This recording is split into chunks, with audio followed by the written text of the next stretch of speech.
Well, the mortgage industry is shaken, but there's still plenty of mortgage financing available for the right borrower, right being the key word in that sentence. Well, we brought a couple of experts to tell you what kind of mortgages are still out there and what kind of money is just gone forever. John Sauro is the president of the North Atlantic Mortgage Corporation. Greg McBride is a senior financial analyst with Bankrate.com. Gentlemen, thanks for being with us today. Good to be here. John, let's start off with you. When we see this sort of consolidation going on, we see Countrywide Financial being bought by Bank of America, Washington Mutual potentially going under the umbrella of JP Morgan. What in general does that mean, if anything, for consumers, for people who are looking for mortgages out there? Well, you know, the consolidation, I think, really is going to just tighten up the lending standards a bit more than they are now. This is what we've seen over the past several months due to the credit crunch. So I don't know that it's going to adversely affect the consumer.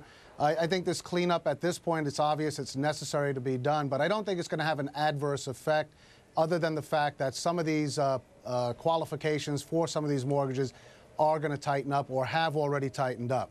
Well, for a lot of consumers out there, they may not be impacted by this, but when you hear about lending standards being tightened, certainly that could impact the lower tiers of the market, meaning subprime. So, Greg, is there subprime loans out there that are being given out at this point?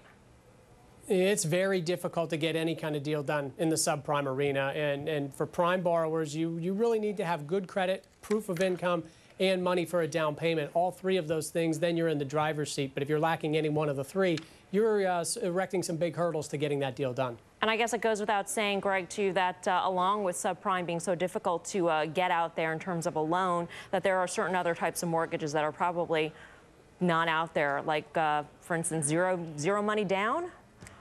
Yeah, no money down, the stated income loans. I mean, you know, even the stated income loans, when you think about a well-heeled borrower who has plenty of assets, but if they just started a business in the past 6 months or 6 or 12 months and don't have proof of income, they're not going to be able to get that deal done either. So it goes beyond subprime, but really what borrowers really need to keep in mind is having those three elements in place, because that's what both lenders and mortgage investors are craving right now. Right. John, if you're like many of our viewers out there, you have decent credit, you're looking for a mortgage right now, how are the rates? What is available to them? Well, you know, the rates are actually very good. If you're a conforming borrower, meaning you're borrowing under $417,000, you could probably get interest rates on a 30-year fixed of around 5.5%. You know, I agree with some of what Craig said about, you know, the stated income transactions and what have you. Here's the thing. Stated income is still available. Low down payment with, say, 3% down is still available. Certainly the 100% deals have gone by the wayside. But this is the most important thing you have to understand, is that banks have gone back to common sense underwriting, which are the standards that were in place in the early 90s, which means you have to meet the 4 tenets of lending: security, equity, willingness, and ability to repay. So, you know, the programs are still out there, but stated income and stated assets is still out there as well. You just have to qualify for them with whether it be a higher credit score, and you know, you have to just meet these different qualifications, but the loans are still out there. Okay, good news for a lot of people out there looking for loans. Thank you very much, John. Welcome. And Greg.